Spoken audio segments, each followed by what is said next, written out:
오늘 말씀 구절 읽어드리겠습니다. 마태복음 10장 16절 말씀입니다. 보라, 내가 너희를 보냄이 양을 이리 가운데로 보냄과 같도다. 그러므로 너희는 뱀같이 지혜롭고 비둘기같이 순결하라. 아멘. 사무엘상 17장 45절로 49절 말씀입니다. 다윗이 블레셋 사람에게 이르되 너는 칼과 창과 단창으로 내게 나아오거니와 나는 만군의 여호와의 이름 곧 내가 모욕하는 이스라엘 군대의 하나님의 이름으로 내게 나아가노라. 오늘 여호와께서 너를 내 손에 넘기시리니 내가 너를 쳐서 내 목을 베고 블레셋 군대의 시체를 오늘 공중의 새와 땅의 들짐승에게 주어 온 땅으로 이스라엘의 하나님이 계신 줄 알게 하겠고 또 여호와의 구원하심이 칼과 창에 있지 아니함을 이 무리에게 알게 하리라. 전쟁은 여호와께 속한 것인즉 그가 너희를 우리 손에 넘기시리라. 블레셋 사람이 일어나 다윗에게로 마주 가까이 올 때에 다윗이 블레셋 사람을 향하여 빨리 달리며 49절 같이 읽겠습니다. 손을 주머니에 넣어 돌을 가지고 물매로 던져 블레셋 사람의 이마를 치매 돌이 그의 이마에 박히니 땅에 엎드러지니라. 아멘. 우리 강사님을 소개하도록 하겠습니다. 한국 변호사와 영국 변호사를 같이 동시에 취득하고 있는 분이 국내에 7분 계신데 그 중에 한 분을 오늘 모셨습니다. 전 해양수산부 정책자문위원 고문 변호사로도 활동을 하셨고요. 그리고 국제거래무역 형사 전문 변호사로 그리고 사단법인 한국중재학회 한국해법학회 이사로도 활동하고 계십니다. 다수 매체와 저서를 통해서 왕성한 활동을 하고 계시거든요. 매일 밤을 새야 될 정도로 바쁘신 일정 가운데서도 특별히 시간 내주셔서 오늘 강의해 주러 오신 우리 변호사님 나오실 때 우리 큰 박수로 환영해 주시기를 부탁드리겠습니다. 네.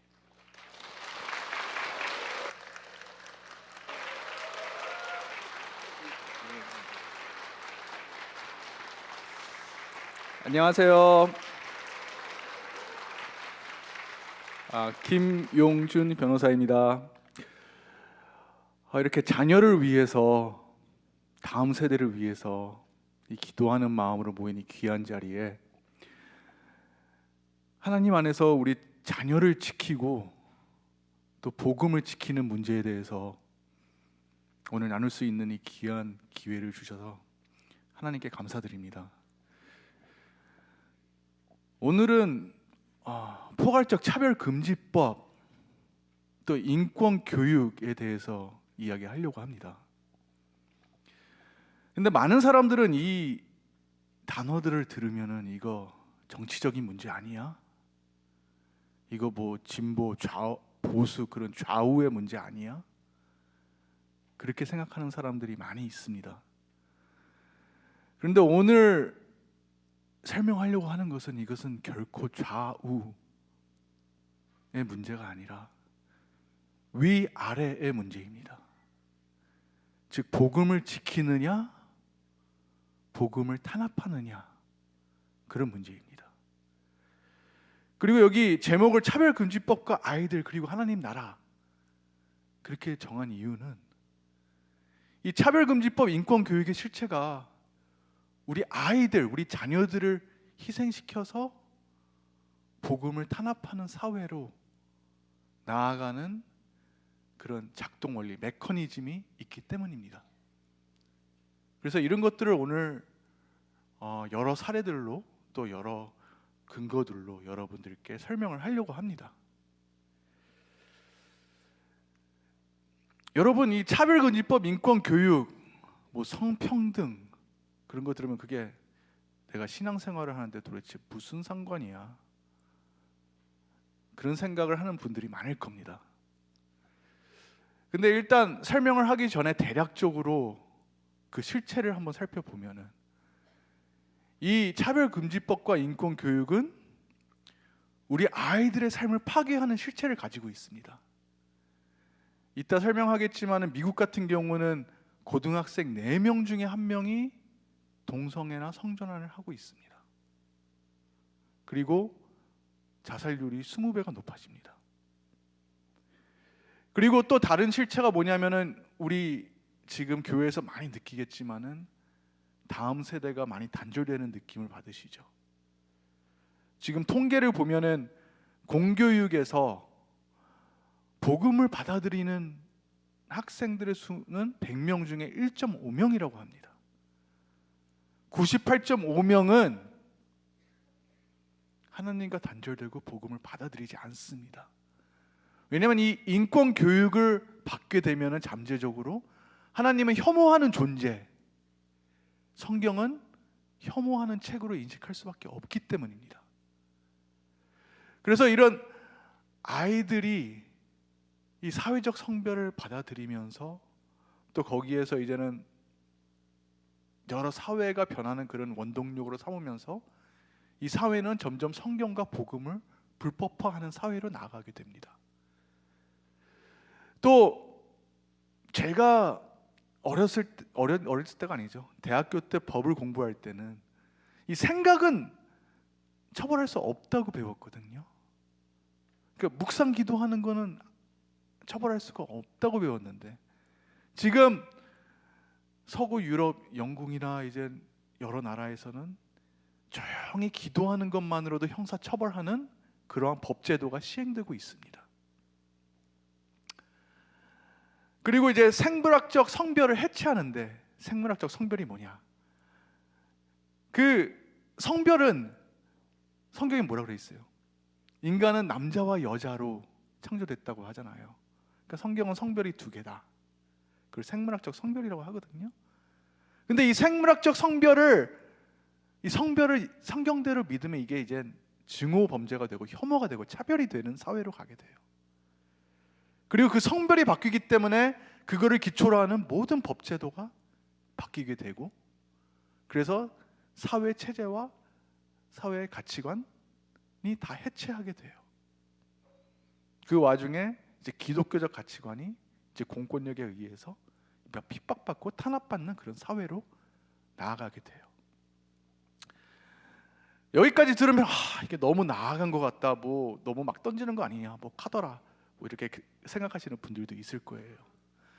근데 이런 법제도 이면에 어떻게 그런 메커니즘, 작동 원리가 일어나느냐 이것들을 이제 파악하게 하기 위해서 하나님이 저를 이제 오랫동안 이제 훈련을 시켰습니다.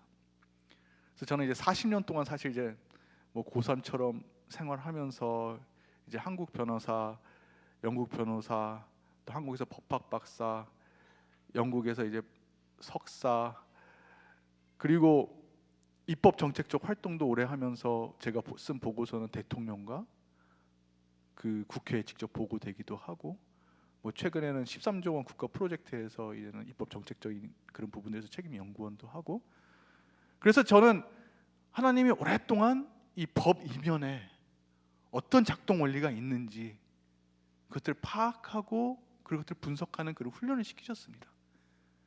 그리고 제가 이 책을 쓰기 위해서 이제 변호사 활동을 2년간 중단을 하고 총 3년간 이 책을 썼는데, 이게 워낙 민감한 문제다 보니까 한 문장 한 문장 근거 자료를 달았습니다. 세상적으로 납득되는 근거 자료들이요. 그게 5,000개가 됩니다. 그러니까 사실상 수만 개의 문헌들을 이제 녹여내서 한 건데, 그렇게 하고 이제 일반인들의 공감대를 얻도록 하기 위해서 이제 거기에 적합하도록 이제 또 그런 식으로 이렇게 만들었습니다. 근데 제가 이걸 왜 얘기하느냐? 제가 얘기하는 것들이 참 믿기 힘들다고 생각하시는 분들이 있을 거예요. 근데 제가 오늘 얘기하는 건 결코 쉽게 여러분들께 얘기하는 게 아니라 정말 하나하나 검증하고 팩트 체크하고 그러면서 여러분들께 되게 공들여서 말씀드리는 것입니다. 그래도 이제는 여러분들이 이게 참 너무 믿기 어렵다 생각하실 분들이 있기 때문에 제가 지금부터 설명하는 것들은 여러분들이 그래도 신뢰하는 것이 신문 기사잖아요. 그러니까 기사를 보면서 이제 설명을 하도록 하겠습니다. 여기 이게 지금 매일경제죠. 2024년 11월에 됐는데 내가 여자라면 여자야. 독일 오늘부터 성별 스스로 결정. 성별을 스스로 결정한대요. 내가 남자가 되든 여자가 되든. 이게 도대체 무슨 소리예요? 우리 어른들은 생각할 때 이게 태어났을 때 남자와 여자가 정해지지 어떻게 성별을 정해? 그런 생각이 들 거란 말이에요. 자, 이 성별 개념이 바뀌어요. 아까 생물학적 성별을 설명했죠. 우리가 어렸을 때 배웠던 성별은 하나님이 만들어주신 육체에 따라서 그 성별이 구별되잖아요. 그걸 생물학적 성별이라고 하거든요. 그리고 그 생물학적 성별을 기초로 해가지고 남자와 여자가 평등해야 된다는 게 양성평등이라고 해요. 근데 요새 여러분 옛날엔 양성평등 많이 듣다가 갑자기 성평등이라는 얘기를 많이 듣게 되죠. 근데 많은 사람들이 이 성평등과 양성평등이 비슷한 거 아니야? 생각할 수 있는데 이게 완전히 다른 거예요. 성평등은 뭐냐? 이 생물학적 성별 양성평등과 다르게 성별이 몸에 따라서 바뀌는 게 아니라, 몸에 따라서 결정되는 게 아니라 마음에 따라서 결정된다는 거예요. 그러니까 성별은 몸에 따라서 결정되는 게 아니라 마음에 따라서 결정되는 거기 때문에 내가 남자 몸이라도 내가 여자로 나를 느끼고 나를 인식하면 성별이 여자가 되는 거고, 또 좀 있다가 나 남자 같아 그러면 남자가 되는 거고. 그래서 성별이 마음에 따라서 바뀌게 되고, 생물학적 성별은 성별이 두 가지지만 사회적 성별은 성별이 마음에 따라서 바뀌기 때문에 성별이 100가지가 넘어요. 그러니까 이렇게 스펙트럼, 남자 여자에서 중간 단계가 또 되게 많아요. 그러니까 성별이 마음에 따라서 바뀌는 거예요. 그래서 이 생물학적 성별이 사회적 성별로 바뀌면서 이 생물학적 성별을 얘기를 하면 이게 혐오가 되고 차별이 돼요. 나는 성경에 따라서 인간이 남자와 여자로 된 것을 믿는다. 조금 이따 보면 알겠지만 최근에 그렇게 성경대로 얘기했다가 캐나다에서 11억 손해배상 판결을 받은 사람이 있어요. 그냥 나는 성별을 남자와 여자로 된다 믿는다는 그 얘기가 정신적 고통을 준다면서 11억 배상 판결을 받았어요. 자, 그러면 여기서 그런 생물학적 성별에서 사회적 성별로 바뀐 나라들을 이제 그렇게 바뀌어 가는데 어떻게 되느냐? 이제 독일은 지금 내가 여자라면 여자야. 이제 그런 제도가 됐다는 거거든요. 자, 여러분 그 성별 전환하는 거, 트랜스젠더 성 전환자 들어봤죠? 그 옛날에는 이 남자가 여자가 되려고 하면은 수술을 받아서 뭐 이렇게 남자 몸 떼고 뭐 이렇게 여자 몸 이렇게 해서 그렇게 바꿔가지고 성별 전환하는 거 아니야? 이제 그렇게 생각을 하죠. 그래서 성전환 수술을 하면은 성별이 바뀐다고 그렇게 생각을 했는데, 이제 그런 수술을 요구하는 게 이제 반인권적이고 차별이라고 해요. 그래서 그 다음 단계는 뭐냐? 남자가 여자로 되기 위해서 또 여자가 남자로 되기 위해서는 그런 수술 필요 없고 법원의 판단을 받거나 의사의 진단을 받아서 그렇게 성별을 바꿔라. 몸은 바뀔 필요가 없다. 그게 두 번째 단계예요. 그런데 법원의 판단이나 의사의 판단을 요구하는 것도 너무 차별적이래요. 그래서 그 다음 단계는 뭐냐? 그런 거 다 필요 없다. 네가 여자로 느끼고 네가 남자로 느끼면 가서 등록해라. 그러면 성별 바뀐다. 그게 지금 독일 오늘부터 성별 스스로 결정한다는 그거예요. 이게 17번째 국가거든요, 전 세계에서. 그래서 성별이 이제는 마음에 따라서 바뀌게 되는 거예요. 자, 그러면은 성별이 이제 생물학적 성별에서 사회적 성별로 바뀌면 어떤 현상이 일어날까요? 마음에 따라서 내가 남자 이 몸 이대로인데 여자로 느껴요. 그러면 내가 화장실 가고 싶어요. 그러면 내가 여자로 느끼는데 여자 화장실 갈 수 있는 거죠. 내가 여자 목욕탕 가고 싶어요. 내가 몸 이대로 여자로 느끼는데 여자가 목욕탕 갈 수 있는 거예요. 그러면 아직 사회적 성별을 못 받아들인 여러분들과 같은 사람들이 가서 갑자기 화장실이나 목욕탕이나 뭐 탈의실에 뭐 이렇게 저 같은 사람 말고 예컨대 하여튼 예컨대 뭐 성범죄자 좀 그런 전력이 있는 다른 좀 사람이 있다고 합시다. 좀 더 우락부락 그런 사람들이 왔으면은 되게 두렵고 되게 수치심을 느끼잖아요. 근데 그거를 표현하거나 항의를 하면은 그게 차별이고 그게 인권적이지 못하고 이 증오 범죄가 되는 거예요. 그래서 여러분 생각할 때 차별하지 말아야지, 인권을 존중해야지, 다 그렇게 생각하죠. 당연히 그렇게 해야죠. 근데 그 진짜 뜻을 여러분들이 이제 나중에 몸소 체험할 때 알게 돼요. 이게 무슨 뜻인가. 그리고 그거에 대해서 알게 됐을 때 말을 하거나 항의를 하면 처벌받게 하도록 쉽게 할 수 있도록 하는 그런 기능이 포괄적 차별금지법이 기능 중에 하나예요.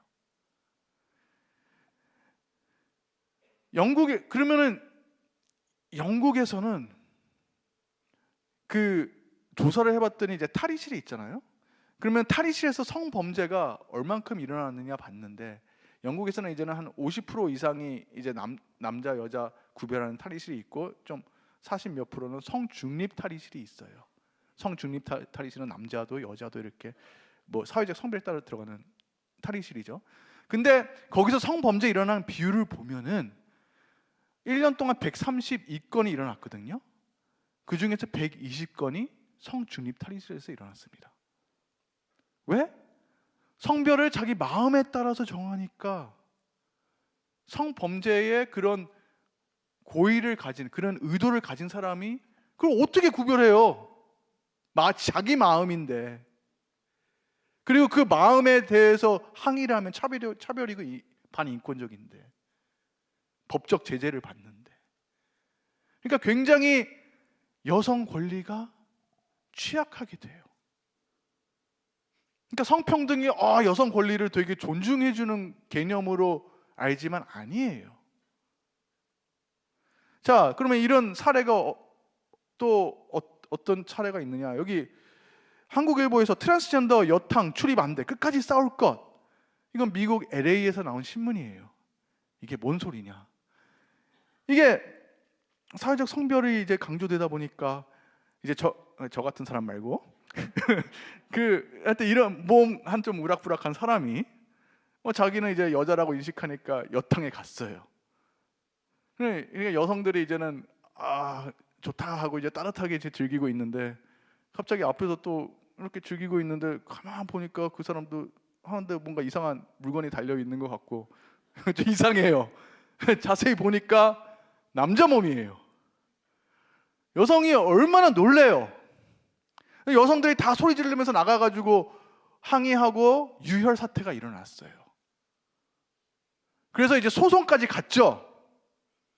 근데 1심, 2심은 성별은 마음에 따라서 정하는데 왜 그 트랜스젠더가 거기 들어가는 거에 대해서 막느냐.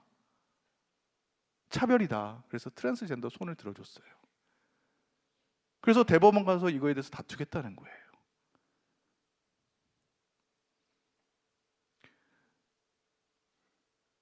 내가 여성이 그 수치심과 그 두려움을 말하지 않고 내 딸이 거기 가서 그것을 참아야 되는 게 그게 인권이고 차별하지 않는 그런 사회가 돼가는 거예요. 또 어떤 사회가 되냐 한번 보면은, 여러분 프랑스 올림픽 해서 그 여성 복싱 경기가 있었어요. 근데 여성 복싱에서 여성의 염색체는 XX 염색체고요. 남자의 염색체는 XY 염색체예요. 근데 XY 염색체 가진 두 사람이 출전을 했어요. 여성 경기에. 자기 여자로 인식한다면서. 프랑스에서는 사회적 성별에 따라서 이렇게 하는 사회로 많이 갔으니까 막지 않았죠. 이 사람들이 금메달을 휩쓸었어요. 그리고 한 번은 46초 만에 코뼈 부러뜨리고 기권하고. 자, 올림픽이에요. 그냥 한 게 아니라 4년 동안 피눈물을 흘리면서 여성들은 그 경기를 준비를 했어요. 근데 마음에 따라서 여자로 느낀다는 사람에게 그냥 46초 만에 기권을 한 거예요. 생물학적 성별에 의하면 이거 같이 불평등한 게 어디 있어요? 근데 사회적 성별, 성평등에 따르면 이게 평등이에요. 왜? 마음에 따라서 여자라고 하는데 왜 참석하는 걸 막느냐? 양성평등과 성평등이 완전히 다른 결과가 나오는 거예요.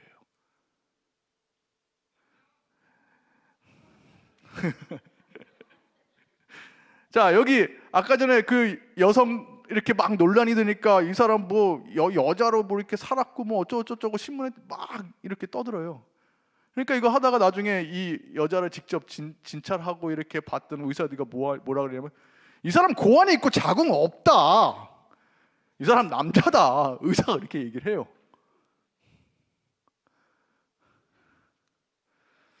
여러분 이거 누구 같아요? 타이슨 알죠? 타이슨.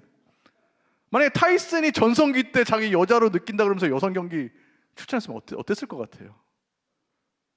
그거 막으면은 차별이고 반인권적인데 여성 진짜 인권 침해 아닌 것 같아요? 여기서 말하는 인권과 차별이 이렇게 달라요. 아까 얘기했던 캐나다서 이게 지금 2026년 3월 4일 기사예요. 얼마 안 됐죠. 캐나다에서 성별은 두 가지뿐 주장했다가 75만 달러 배상 판결. 75만 달러는 11억 828만 원 벌금을 받았어요.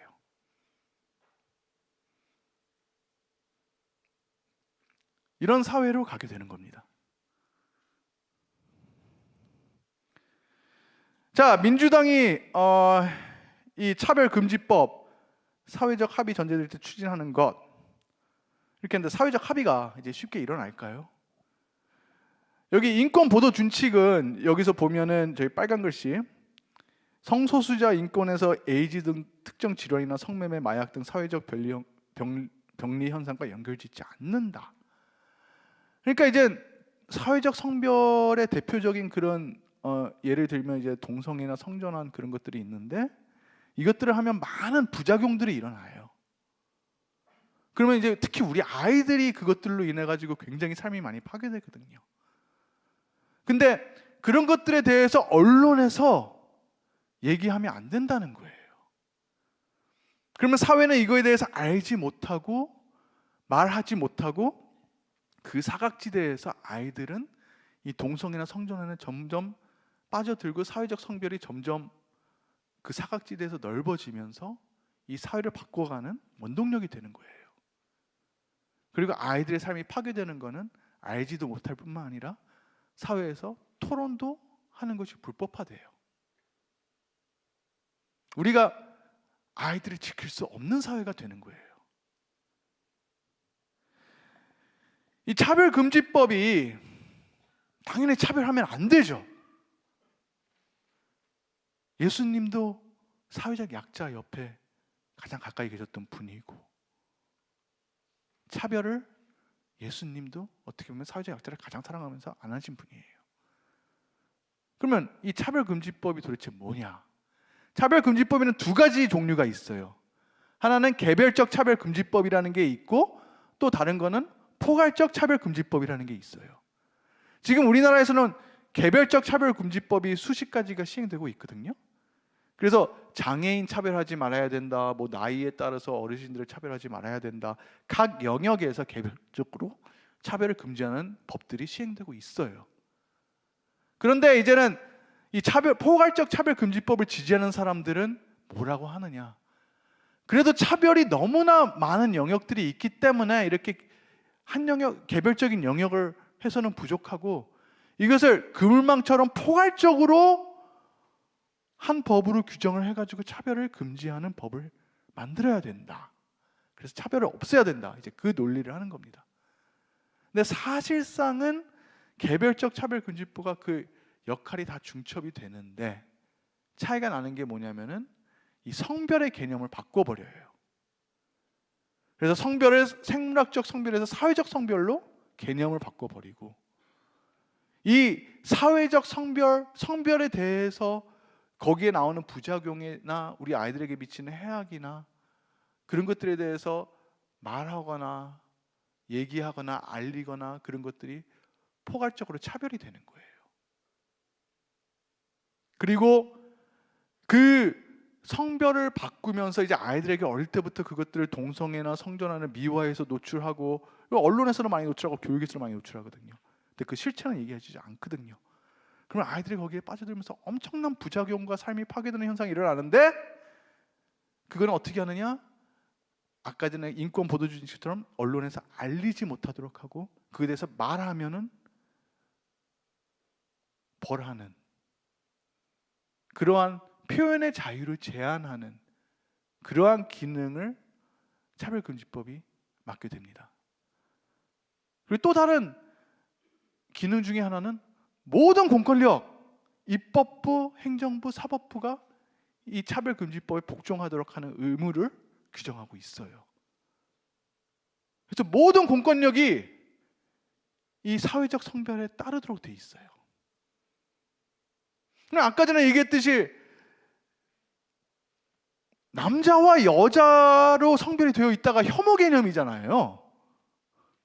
근데 성경에 그렇게 써 있잖아요. 그러면 성경에 그렇게 써 있으면은 그런 개념을 토대로 한 성경 자체가 차별금지법에 반하는 그러한 가치관이 되고 모든 공권력이 이러한 기독교적 가치관에 탄압하는 그런 사회로 가게 됩니다. 그래서 이제는 내가 직장에서 복음을 이렇게 막 힘들어하는 사람에게 복음을 전하면서 위로하거나 길거리에서 복음을 전하거나 그렇게 해서 이제 형사 재판 받고 그것들을 얘기하지 못하게 되고 복음을 전하는 게 불법화되는 사회로 점점 나아가게 되는 겁니다.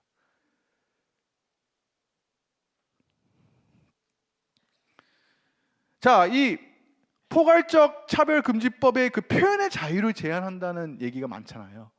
그 사례들을 보면 여기 주요셉 목사 페북 계정 차단당의 표현의 자유 침해, 이 차별금지법 많이 반대하는 그런 이렇게 말씀을 이렇게 많이 하시고 되게 애쓰시는 분인데 이 페북이 그것 때문에 이제 계정이 정지당했어요.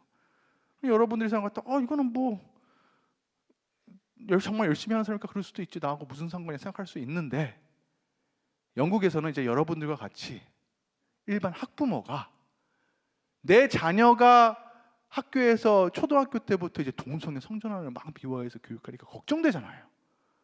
그럼 이제 그거에 대해서 막 항의하기엔 무섭고 이 엄마가 어떻게 해요? 소극적으로 자기 페이스북에 비공개로 패친 200명만 볼 수 있게 이것을 걱정하는 그 기사 링크 하나 올리고 뭐 이거 청원하는 링크 하나 올렸어요. 근데 이제 그 200명 중에서 이것을 보고 신고한 사람이 있어요. 그 엄마는 직장에서 해고당하고 소송을 5년째 하고 1심에서 지고 지금 그런 상황입니다. 내 자녀를 걱정하는 표현을 하면은 일반 부모가 매장당하는 그런 사회로 나가게 됩니다. 부모가 내 자녀를 지킬 수 없는 사회로 가게 돼요.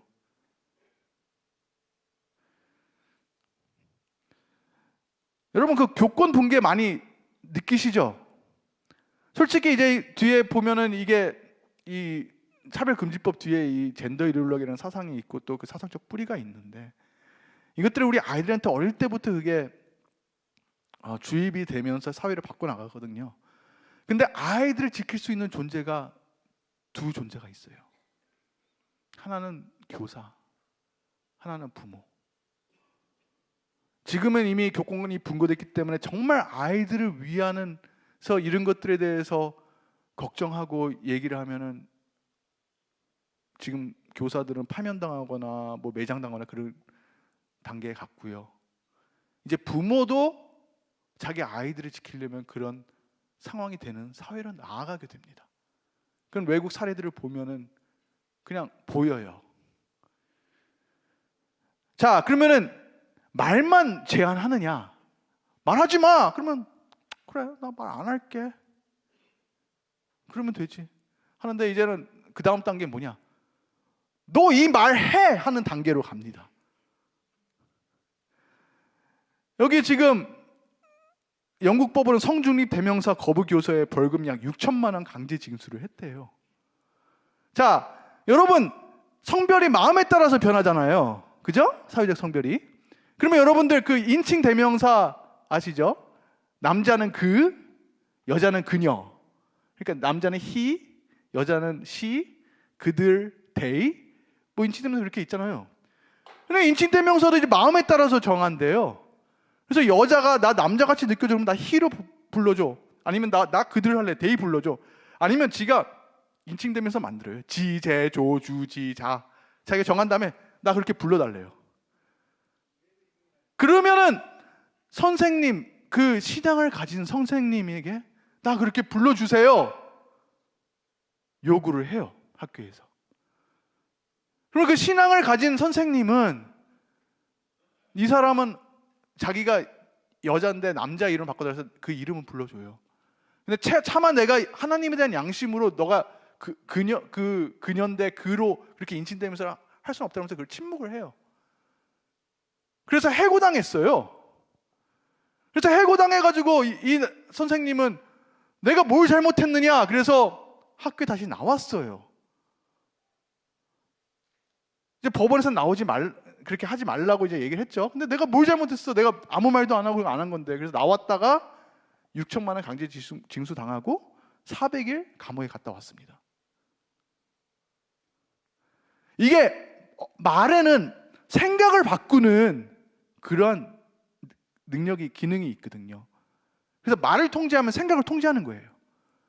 근데 이제는 그 말을 강제해서 생각을 바꾸는 그 단계에 넘어서 다음 단계는 뭐냐?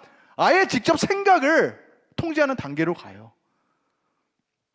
아까 얘기했더니 UK High Court opposed ban on prayer inside abortion buffer zone. 영국 고등법원이 그 낙태 시술소 검열 구역 안에서 기도하는 것을 금지하는 것을 지지한다. 이게 뭔 소리냐? 이 낙태 시술소가 있어요. 그럼 거기에 축구장만한 150m 반경의 검열 구역을 세워요. 만들어요. 그래서 그 검열 구역 안에서는 예컨대 여성이 임산부가 낙태하러 오잖아요. 그러면 그걸 반대하는 모든 형태의 행위를 다 처벌하는 거예요. 그러면은 교회에서 또 이제 자선단체에서 태아 생명을 살려야 된다 그러면서 이제 솔직히 임산부 중에서 50% 이상은 경제적 문제나 강요당해서나 자기는 아이를 키우고 싶은데 그런 여건이 안 돼서 낙태하러 오는 사람이 많거든요. 그러면 그 자선단체에서 생명을 살리고 아이를 죽이지 말고 낙태하지 말고 우리가 모든 경제적 지원해 줄 테니까 아이를 살리고 행복하게 살아라 그래서 전단지를 줘요. 그러면은 그 자선단체나 그걸 정말 바랬던 임산부 그렇게 했었던 그 전단지 줬던 사람이 형사처벌돼요.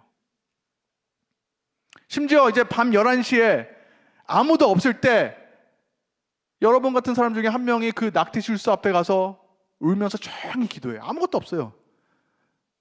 그래서 누군가 그걸 신고했어요. 보고서.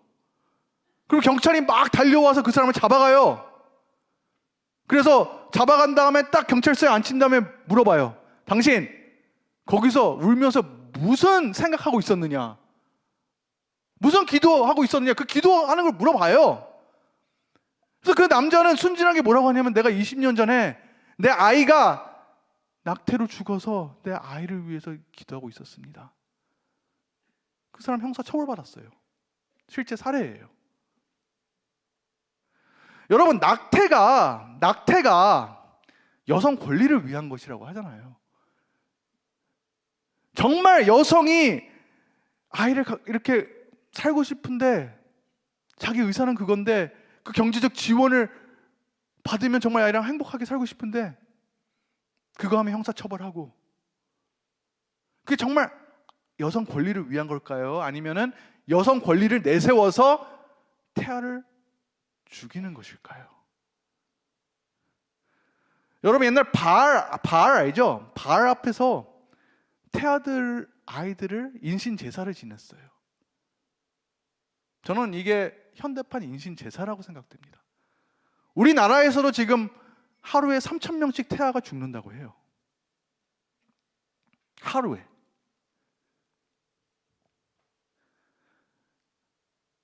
이게 다 같은 뿌리에서 나오는 거거든요. 여기 스코틀랜드 낙태법, 집에서 기도하는 행위 범죄와 우려, 이거 기사예요. 재수없게 내 집이 그 검열구역 안에 있는데 뭐 오늘같이 이런 예배가 있어서 그 집 안에서 TV 틀어놓고 기도를 해요. 근데 뭐 손님이 왔거나 아이들한테 학교에서 이렇게 교육시켜서 그런 거 하면 신고해라 해가지고 신고하면은 내 집에서 기도하는 것 자체가 형사 범죄화 될 수 있는 우려가 있다는 거예요. 이게 지금 영국 전국에서 시행되고 뭐 스코틀랜드하고 유럽 전체적으로 이렇게 확산되고 있어요. 시행되는 게.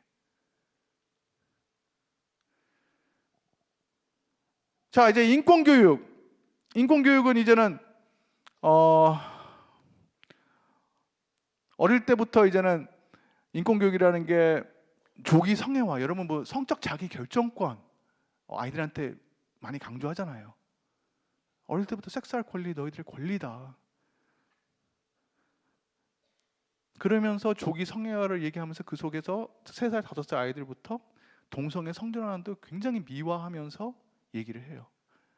근데 거기에서 경각심을 가져야 될 그 실체에 대한 정보를 정말 아이들이 생각해서 알려주면은 교사나 부모들이나 다 이제는 처벌하고 제재하는 사회, 그런 사회로 가게 돼요.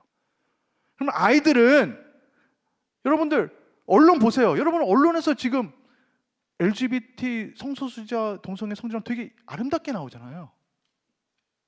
그 실체를 알려주는 그 영상을 한 번도 못 봤을 거예요.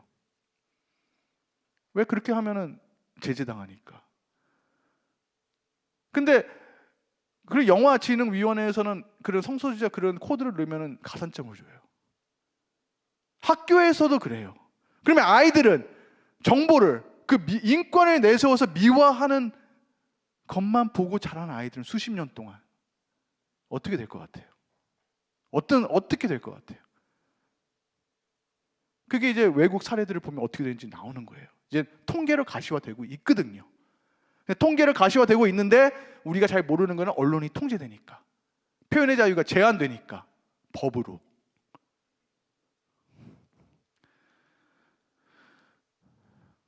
그래서 지금 여기 인사이트 신문 보면 3살 딸 아이가 트랜스젠더 싫다고 유치원에서 퇴학당했대요.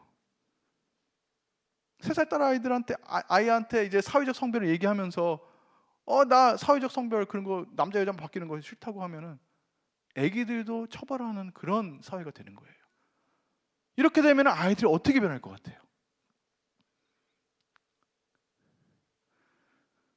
이렇게 배운 아이들은 하나님 성경에 따라서 성별은 남자와 여자로 있다 하면은 그렇게 말하는 사람들은 되게 반인권적이고, 그렇게 말하는 하나님은 되게 혐오하는 존재고, 성경을 혐오하는 책이 돼버려요.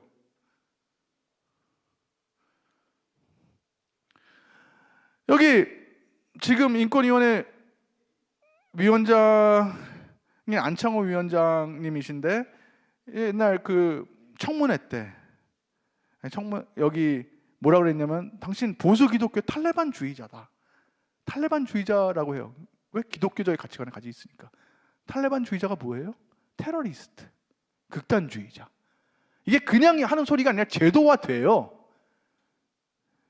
영국에서는 기독교 학교에서 이제 교목이 있잖아요.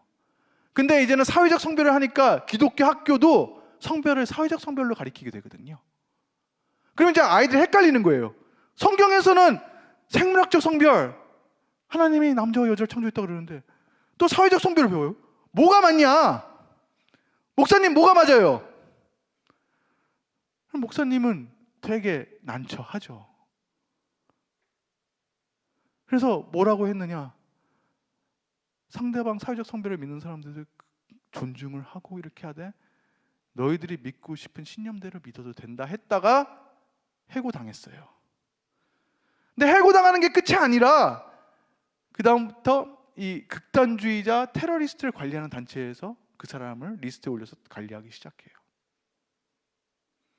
그러니까 이제는 성경대로 믿는 사람들은 증오범죄를 하면서 극단주의자랑 테러리스트랑 같은 분류로 가는 사회로 가는 거예요. 성경에서 계시록에서 마지막 시대 때는 이제 하나님을 사랑하는 사람들이 이제 핍박받는다는 내용들이 많잖아요. 하나님을 사랑하는 사람들 핍박하는 제도 중에 하나가 이 차별금지법으로 되는 게 하나 있고, 또 하나는 이제 종교 통합주의로 되는 게 있어요. 그건 뒤에서 설명을 할게요. 그래서 개념을 설명하면은 인권교육은 어릴 때부터 아이들에게 3살, 5살부터 이렇게 조기성애와 그 다음에 뭐 동성애 성전환을 미화해서 얘기해주고, 그런 것들을 부작용이 많이 생기면은 이것들을 언론에 노출되거나 얘기할 수 없도록 사회에서 말하지 못하도록 하는 게 이제 포괄적 차별금지법 그 기능을 하는 거고, 그 왜 그러냐, 왜 우리 아이들을 그렇게 소중한 아이들을 그렇게 희생시키느냐, 그걸 보려면은 그 배우 사상을 봐야 되잖아요. 그래서 이 배우 사상을 처음 거슬러 올라가면 이제 젠더 이데올로기라는 게 있어요. 이 젠더 이데올로기라는 건 아까 얘기했듯이 이 성별 개념을 바꾸는 거죠. 그래서 생물학적 성별, 그래서 사회적 성별로 이를 대체하고, 여기는 이제 기독교적 가치관을 해체하는 게 있어요. 그래서 이 젠더 이데올로기는 이 교회를 해체하고 이 사회를 변화하기 위해서 아이를 공략하고, 그래서 처음에는 가장 중시하는 게 교육과 언론을 장악한 다음에 점점 이 사회 상층부, 뭐 사법부 그런 것들을 다 장악해 가면서 사회를 바꿔나가게 돼요. 자, 그 이 젠더 이데올로기에 더 사상적 뿌리로 올라가면 뭐가 나오느냐? 문화 막시즘이라고 나옵니다. 문화 막시즘이 뭐냐? 여러분, 자유주의 체제를 해체하고 전복하기 위해서 옛날 무슨 사상이 있었어요? 마르크스주의, 막시즘이 있었죠. 그게 뭐냐면 이제 정치적으로 시끄럽게 전복해서 자유주의 체제를 전복하자, 그래서 공산주의 체제를 만들자. 그게 했다가 실패했어요. 근데 실패했는데 그게 끝일까요? 자유주의 체제를 전복하기 위해서 이 실패한 다음에 끝난 게 아니라, 이거는 정치적으로 하면 안 되고 문화적으로 조용히 진행시켜야겠다 하는 문화 막시즘으로 바뀌었어요. 그리고 그건 성공을 했어요. 여기 문화 막시즘을 체계화한 중요 이론가들 중에서 한 명이, 이게 한 100년 전, 80년 전에 나왔던 전략인데, 그냥 오늘날 우리 사회, 오늘날 차별금지법이 하는 사회를 그대로 보는 것 같아요. 조용한 혁명을 하는 거죠. 조용하게 문화적으로 바꾸는 건데, 이 빨간 글씨만 보면 학교와 교사의 권위를 약화시킨다, 가족 해체를 추진한다, 어린이들에게 성교육 및 동성애 교육을 실시한다, 교회를 해체한다, 대량 이주와 이민으로 민족 정체성을 파괴한다, 인종차별을 범죄를 규정한다, 사법 시스템을 신뢰할 수 없도록 한다, 언론을 조정한다. 사회를 바꿔가는 전략이에요. 왜 교회를 뚱땅지같이 해체해요? 자유주의 체제의 헌법적 가치를, 그 이면에 있는 게 기독교적 가치관이에요. 여러분들이 지금 기도하고 예배 볼 수 있는 인권이 왜 있는 줄 아세요? 여러분, 중국에 있으면 가능해요? 왜 대한민국에 가능한 줄 알아요? 헌법적 가치가, 헌법이 여러분들을, 기본권을, 공권력으로부터 보호하기 때문이에요. 그래서 종교의 자유, 언론의 자유, 표현의 자유, 학문의 자유, 양심의 자유, 공권력이 개인을 해코지할 때 그 헌법으로 지킬 수 있는 그런 틀이에요. 그런데 이것을 무력화하는 게 뭔지 아세요? 성적 지향, 동성애, 성전환, 성전체성, 그것들과 평등권이 결합되잖아요. 그러면 여러분들을 보호하는, 신앙의 자유를 보호하는, 개인의 자유를 보호하는 이것들이 다 무력화돼요. 여러분들의 자유를 또 보호하는 게 권력 분립의 원칙이에요. 사법부, 입법부, 행정부가 서로 삼권이 분리가 돼서 서로 견제하는 거예요. 그게 형식적으로 권력 분립이 되고, 실질적 권력 분립이 뭐냐면은 입법부, 행정부, 사법부가 서로 영향을 안 미쳐서 한쪽이 과하게 공권력을 해서 개인을 침해하려고 그러면은 다른 데서 이것들을 견제할 수 있도록 하는데, 그 실질적 권력 분립이 우리나라에서 이제 점점 무력화된다는 우려가 많아요. 그래서 이런 것들이 이제 결합이 돼서 신앙을 가진, 기독교적 가치관을 가진 그러한 것이 이제 탄압받는 사회로 점점 가게 되는 거예요.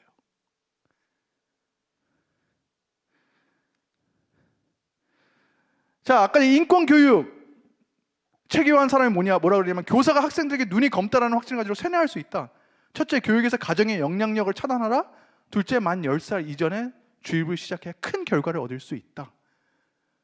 그래서 이제 교권을 파괴하고, 그 다음에 이제 부모가 아이들을 차단을 시켜요. 부모가 뭐 동성이 뭐 잘못됐다, 뭐 이렇게 했다, 반인권적이다, 아동 학대다, 이제 그런 프레임을 쓰는 법 체계가 돼요. 만 10살 이전에 세뇌해야지 큰 결과를 얻는다? 지금 거의 모든 나라는 3살에서 5살부터 시작을 해요. 그래서 이제 이것들이 차별금지법, 인권교육이 시행된 나라가 이제는 10년 넘으면 이제 어떻게 되는지 통계가 나오잖아요. 그래서 미국을 보면은 이제 갤럽, 가장 공신력 있는 조사 기관인데, 고등학생 4명 중에 1명이 자기를 동성애나 성전환을 한다고 밝혀요. 인권교육이 더 집중적으로 받은 세대일수록 그게 훨씬 많아요. 비례해요. 그리고 그 하는 사람들 중에 70%는 양성애자예요. 이성의 섹스도 하고 동성애 섹스도 하고. 영국에서는 평등법이, 차별금지법이 시행된 지 8년 동안에 성전환하겠다는 아이들이 44배가 늘어났어요. 근데 이제 사람들이 보면 이렇게 늘어나는 거는 사회가 포용력이 생기니까 이렇게 보이는 거 아니냐. 근데 4살에서 6살 아이들도 하겠다는 아이들이 수십 명이 나와요. 아니 뭐 4살, 6살 아이들이 무슨 사회적 포용력 보고 나옵니까?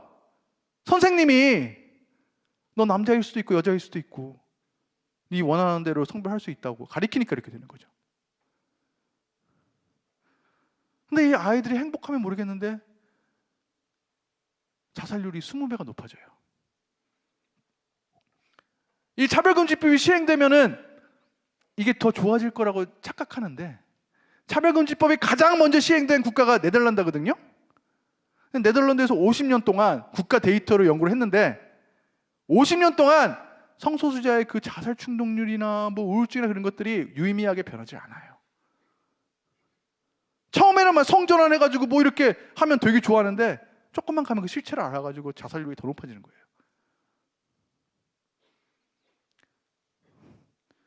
그것들을 우리 아이들한테 빠져들게 하고, 그것을 막으려는 부모들은 처벌하고, 우리 아이들이 거기에 빠져들면서 사회를 변화시키면서 복음을 불법화하는 사회로 나아가는 거예요. 여러분, 사탄이 나 사탄이다, 나 어둠의 세력이다, 그래서 내가 탄압하겠다 그럴 것 같아요?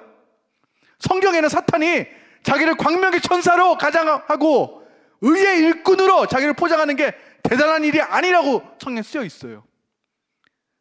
사탄은 누구보다 선하게, 누구보다 아름다운 용어를 쓰면서 자기의 일을 하는 존재예요. 차별금지법, 인권, 이 용어 참 아름답네. 여러분, 분별을 하는, 정말 분별을 해야 되는 이제 시대입니다.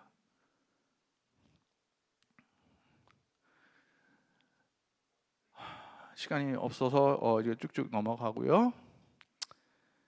자, 이 차별금지법이 이제 사회적 성별만 차별로 끝나는 것 같습니까? 거기서 끝나지 않아요.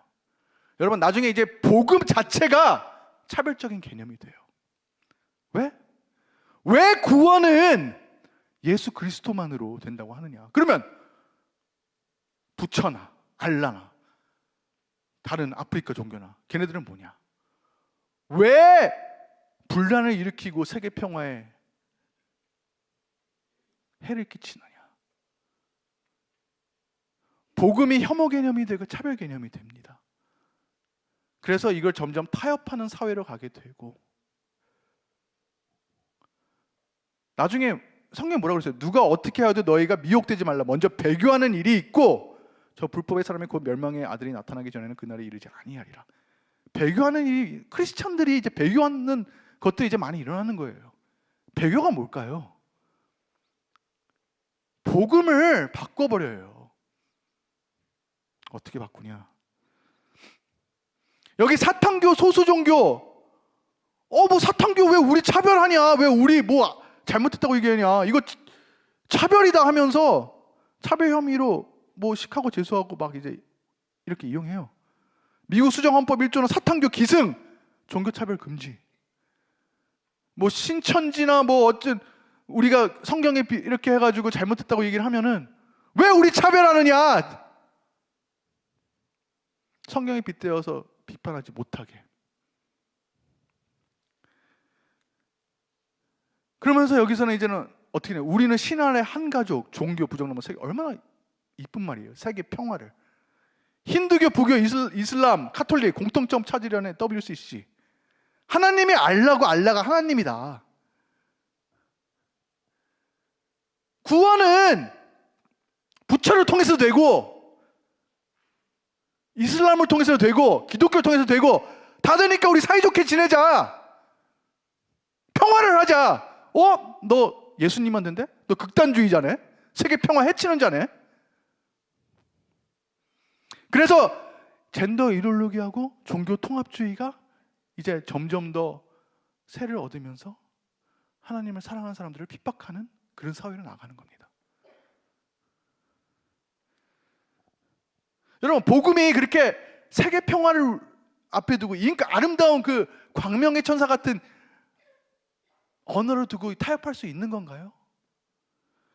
여기 성경에는 다른 복음은 없나니 다만 어떤 사람들이 너희를 교란하여 그리스도의 복음을 변하게 하려 함이라. 그러나 우리나 사도 바울이나 혹은 하늘로부터 온 천사라도 우리가 너희에게 전한 복음 외에 다른 복음을 전하면 저주를 받을지어다. 여러분, 복음은 생명이에요. 우리 목숨보다 더 중요한 영혼을, 우리 100년 인생 사는 이 목숨보다 영혼을 책임지는 그 영혼을 살리는 그 복음인데, 그 복음이 우리 자녀들, 공교육받는 우리 자녀들이 그 복음을 혐오 소식으로 인식하는 교육을 받고 있고 100명 중에 98.5명이 영혼을 잃어버리는 거예요.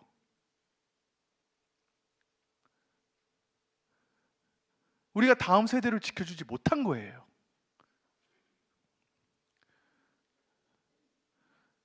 목숨보다 중요한 영혼을 잃어가는 거예요, 다음 세대들이. 그래서 여기 부모 기도회가 정말 너무 소중한 자리인 거예요.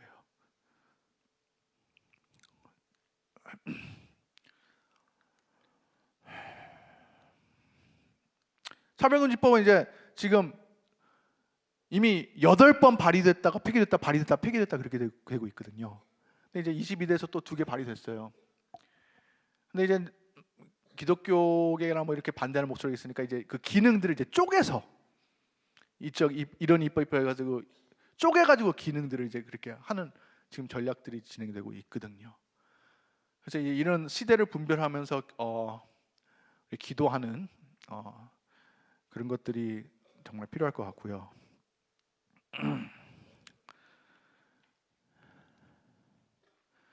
여러분, 이제 젠더 이데올로기, 사회적 성별이 이제 잠식된 나라는 어떤 모습을 보일까요? 아까 프랑스 얘기 들어봤죠.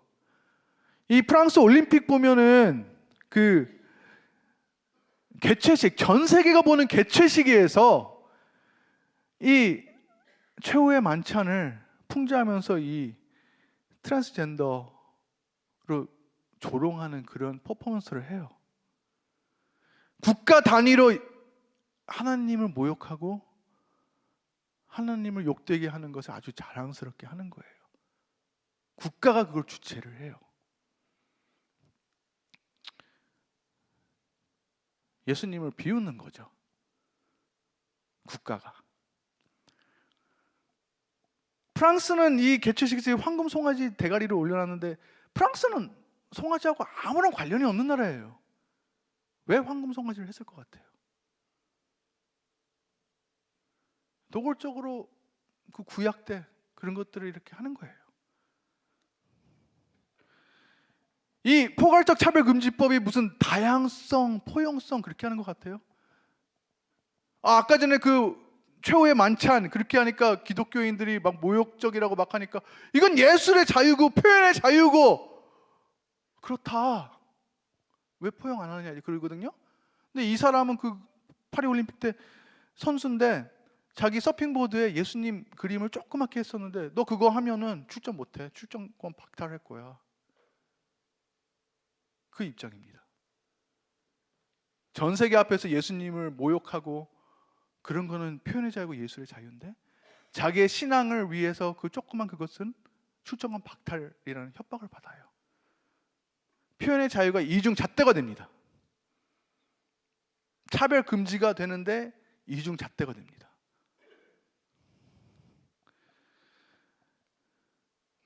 여러분 이 젠더 이데올로기는 골리앗과 같이 너무나 강해요. 점점 강해질 거예요. 근데 이 골리앗 앞에서 이 무서운 골리앗 앞에서 이스라엘 백성은 어떻게 했어요? 침묵했죠. 하나님을 모욕하고 방방 뜨는 골리앗 앞에서 무서우니까 이스라엘 백성 군대는 침묵했어요. 근데 다윗이 침묵하지 않았어요. 목소리를 높이고 선포를 했어요. 그리고 물맷돌로 이 골리앗을 쓰러뜨렸어요. 그래서 저는 도대체 이 골리앗, 이 젠더 이데올로기를 어떻게 쓰러뜨려야 되나, 이 물맷돌은 어떻게 해야 되나 고민을 했었고 외국 사례들을 봤는데 페루에서는 150만 명의 부모들과 사람들이 일어나서 Don't mess with my kids, 내 애 건들지 마 하는 구호 아래 인권교육을 퇴출시켰어요. 이 젠더 이데올로기, 차별금지법, 인권교육은 반드시 우리 아이들을 희생시키면서 그 원동력을 삼은 사회를 변화시키거든요. 근데 이제는 언론과 표현의 자유가 제한되니까 사람들이 잘 알지 못할 뿐이에요. 조용하게 이루어지니까. 조용한 혁명. 근데 이제 이것들에 공감대를 하고 사람들이 알게 되면은 같이 마음을 합해서 몰아낼 수 있는 그러한 사례들이 있는 거예요. 캘리포니아에서도 그랬고. 그래서 저는 이 책을 했을 때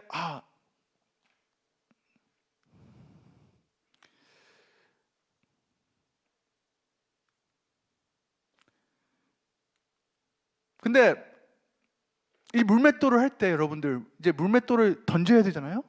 그러면 여러분들이 이 물맷돌을 던질 때 그냥 의욕을 갖고 열심히 던지면 된다.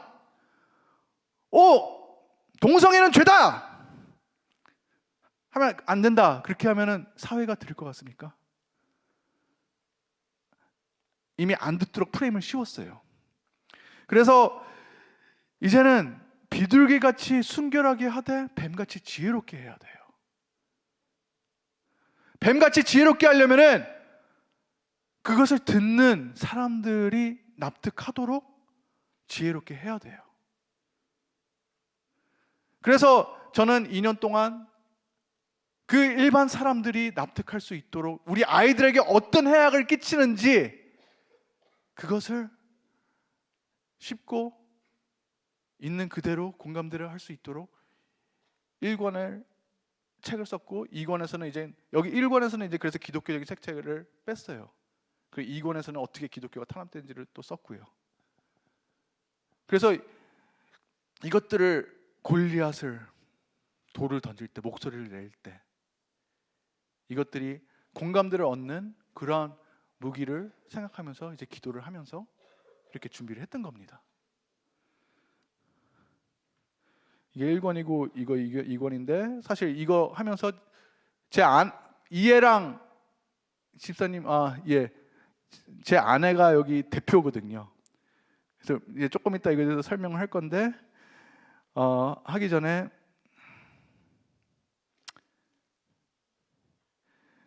그리고 사실 이제는 우리가 젠더 이데올로기에 대해서도